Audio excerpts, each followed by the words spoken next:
Connection breaking happens in the moment, and it is a very sudden shift. You may be kissing or having an intimate moment, and before you know it, you are using connection breaking to feel safe again.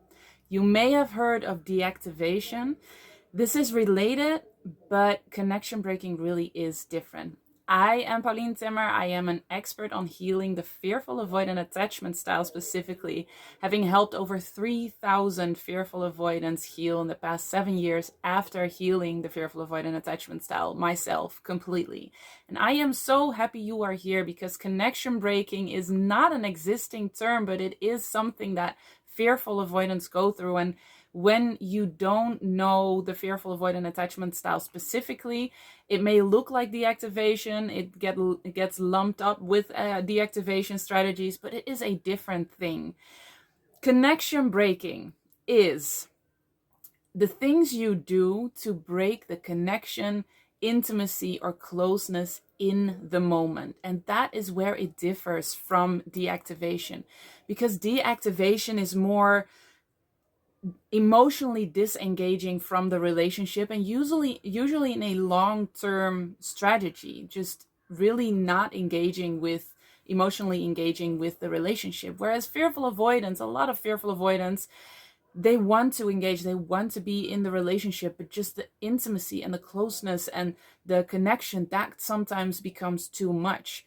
So fearful avoidance can definitely also swing to the avoidance side. You can kind of flip-flop between dismissive avoidant and anxious preoccupied strategies. But as with so many things, the fearful avoidant also has very specific strategies that are only used by fearful avoidance, or mostly used by fearful avoidance, and connection breaking really is one of them. So I made a video a few years back about deactivation and deactivation strategies. And in that video, I also mentioned some things that you do to break the connection. And since then, since making that video, I learned that this really is a different thing from deactivation, and that it is very specific and gets used mostly by fearful avoidance. So the core of connection breaking is you want to keep them engaged, but break the connection. So it is the connection or the intimacy that feels threatening and that you want to have less of, want to break it in the moment just to return to that safe space. And that can happen very suddenly. It can happen in the moment, in a very intimate moment. Whereas deactivation is more retreat. It is not engaging. It is not emotionally engaging with the relationship. So there's a very distinct difference. Examples of deactivate or examples of connection breaking are, for instance, picking a fight. I remember so many instances looking back where I was connection breaking, because we would have a really good day. And then all of a sudden during that day, I felt this kind of unrest coming on. And all of a sudden, before I knew it, I was picking a fight. I was just not happy about something that was happening. And I was picking a fight. And I didn't know why I was doing it back then. It was as confusing for me as it was for my now husband, then boyfriend. So sometimes later that day, we would be like, what happened? Why did we fight? Like, why was that a part of this day that was also just really beautiful?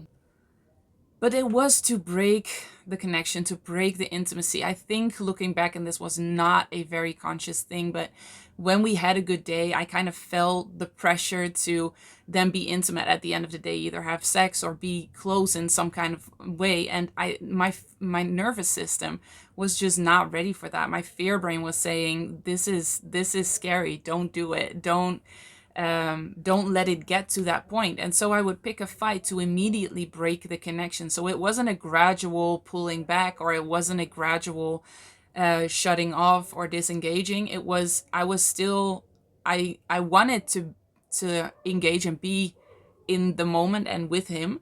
But it was just a way to make sure that intimacy later on wouldn't happen. It was kind of like breaking that momentum that you can have towards growing closer and closer and closer. And those are the moments that you use connection breaking. I sometimes would get sarcastic during like really beautiful moments, during getting intimate. But it wasn't only the fights. It wasn't only like the more emotionally intense part of it. There are different ways that you can use connection breaking. And one of them is that emotionally intense, more on the like negative side, fighting, being sarcastic, being judgmental. But also, I was connection breaking by clowning, being silly, making jokes during intimate moments, or when intimate moments would come, or when I felt like he was coming too close. I would just kind of become goofy. And I did not see what I was doing back then. I just thought that I was being funny, and sometimes like he would laugh too, and it would be fine. But I think my husband at one point said, "Why do you always do this when we're kissing?" And I was like, "Oh, do I always do this when we're kissing?" I thought I was just being funny, but maybe not. And then I kind of reflected on that, and I saw a pattern that I actually, whenever he got too close or it got intimate, I would just get this antsy feeling like, oh, I can't allow this. I have to stop it. And that was a feeling. That wasn't a thought. It wasn't a conscious choice. It wasn't that I was choosing to break the connection and to kind of like push him away a little bit. It was just that um I just acted on impulse. But that impulse was informed by my fear brain telling me this is scary because connection is scary. Because for fearful avoidance, connection is the thing they fear. Anxious, preoccupied, usually, generally, and this is pretty black and white, but anxious, preoccupied usually have the fear of abandonment. Dismissive avoidant usually have the fear of commitment. So they're afraid to even step into a relationship and really engage with a relationship and like make future plans and stuff. And fearful avoidants usually want to be in a relationship, and they want to have that future, and they want to, so it's not the fear of commitment that they have the fear of connection. So they're halfway into the relationship, like they're committed, they're in the relationship, but they do things to make sure that the connection doesn't get too intense. Connection breaking is part of connection control, something that fearful avoidants do constantly.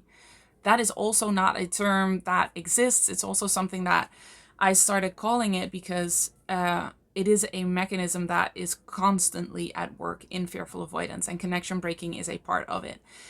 If you want me to make a video completely on connection control, let me know in the comments below, because it will explain so much of what you're doing and why relationships and even friendships feel so exhausting, because you're constantly using connection control.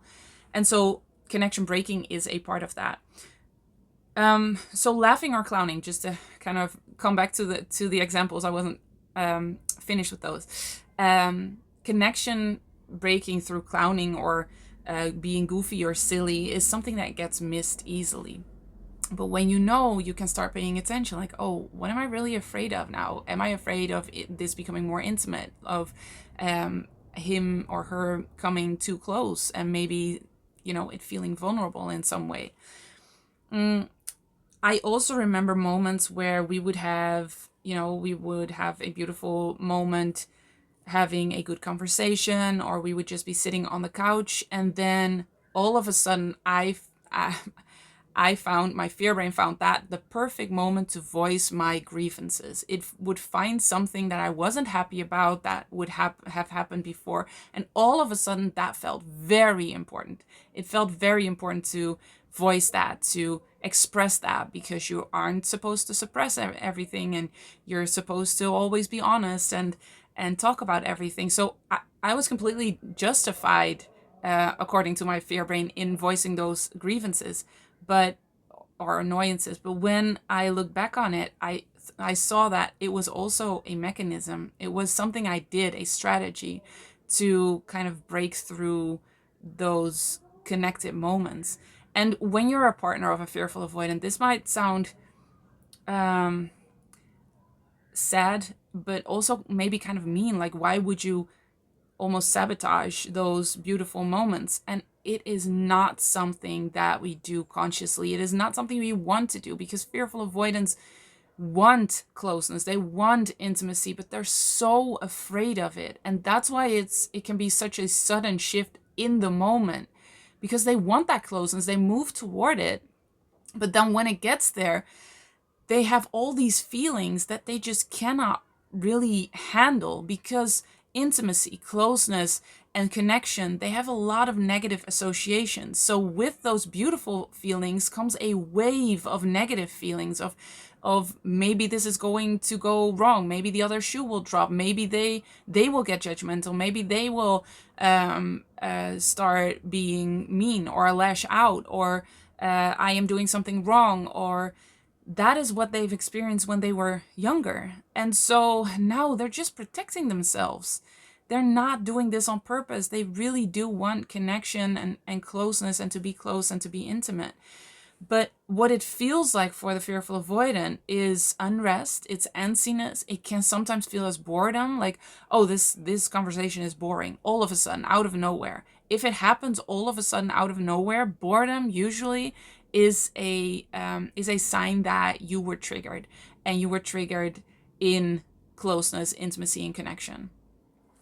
So pay attention to that, because it will really help you in understanding what is happening in every moment when you yourself are struggling with the fearful avoidant attachment style. And when you're a partner of a fearful avoidant, I hope this kind of explains what can happen in the moment.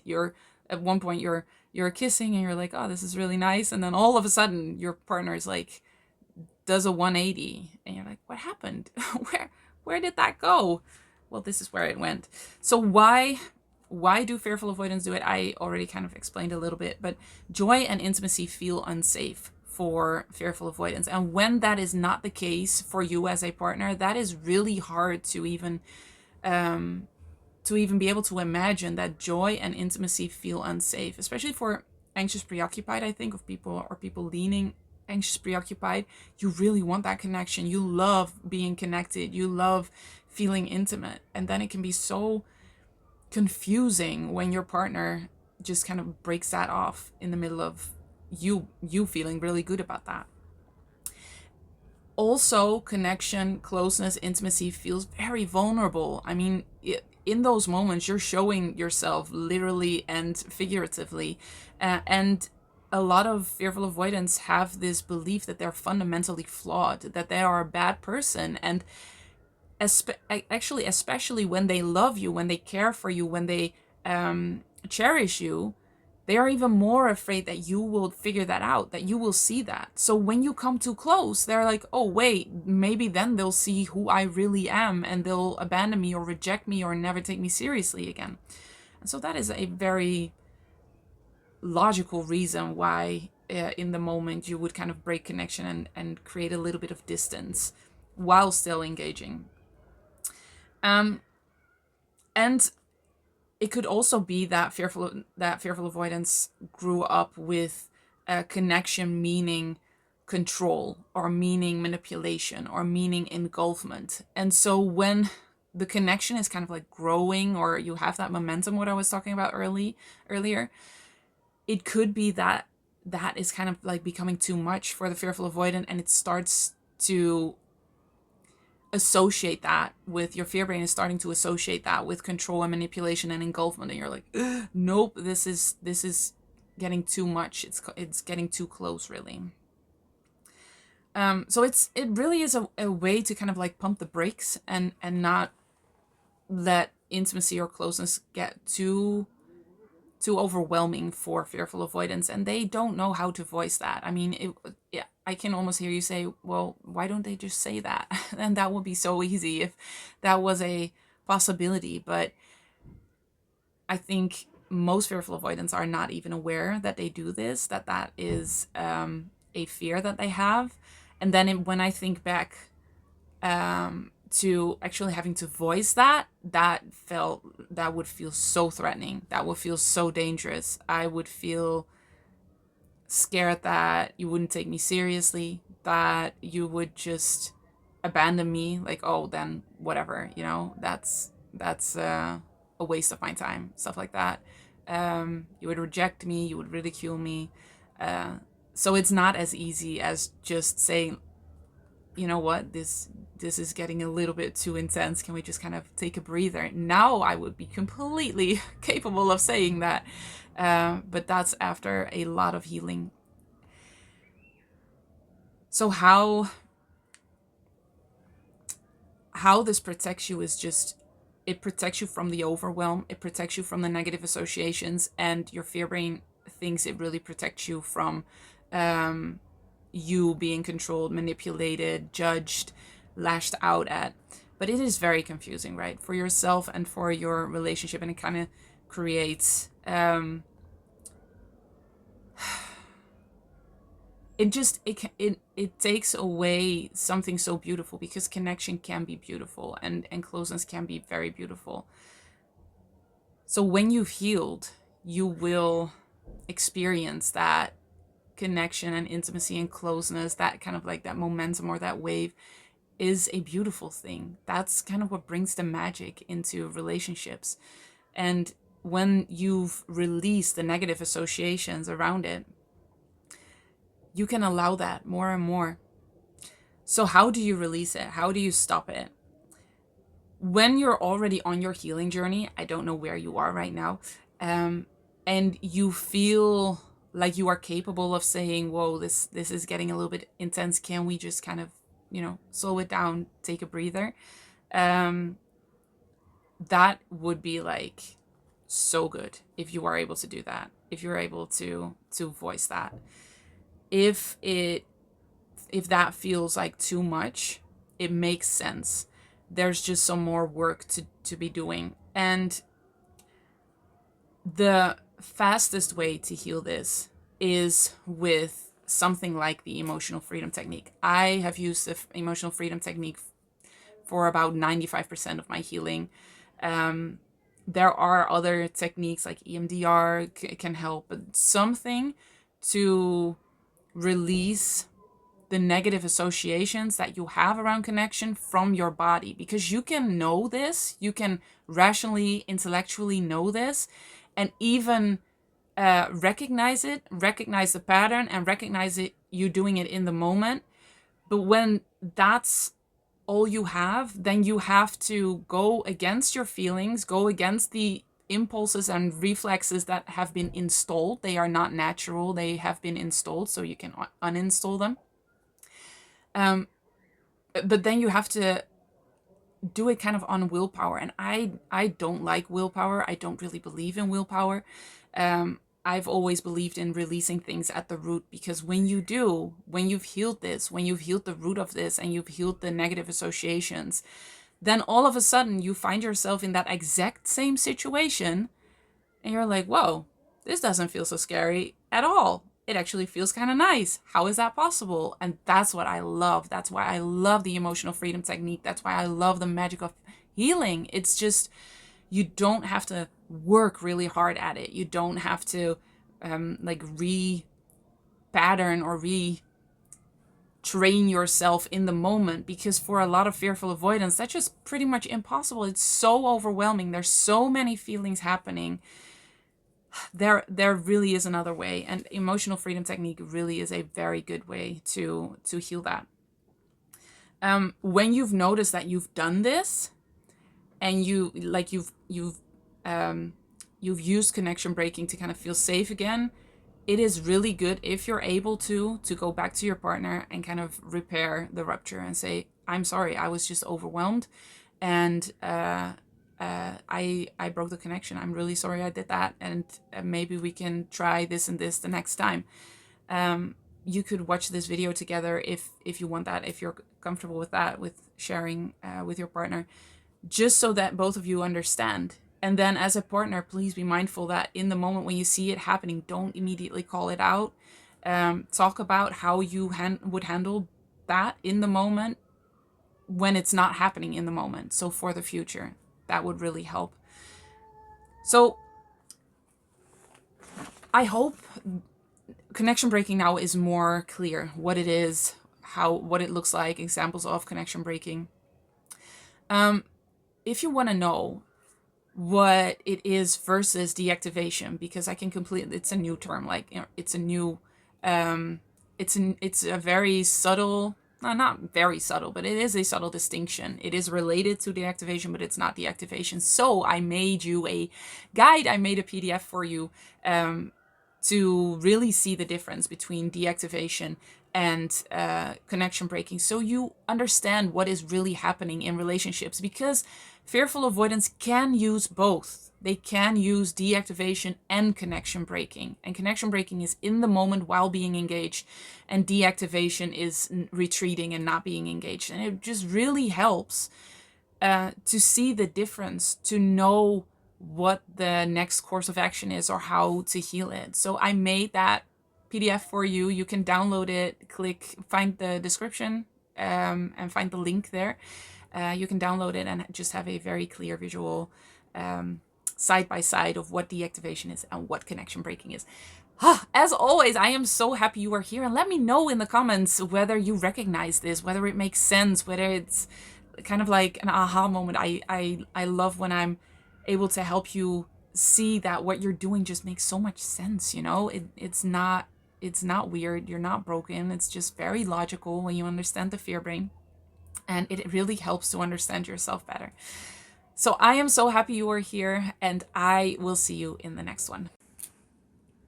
Healed and Happy is a tailor-made online program where me and my team personally guide you through healing the roots of a fearful avoidant attachment style.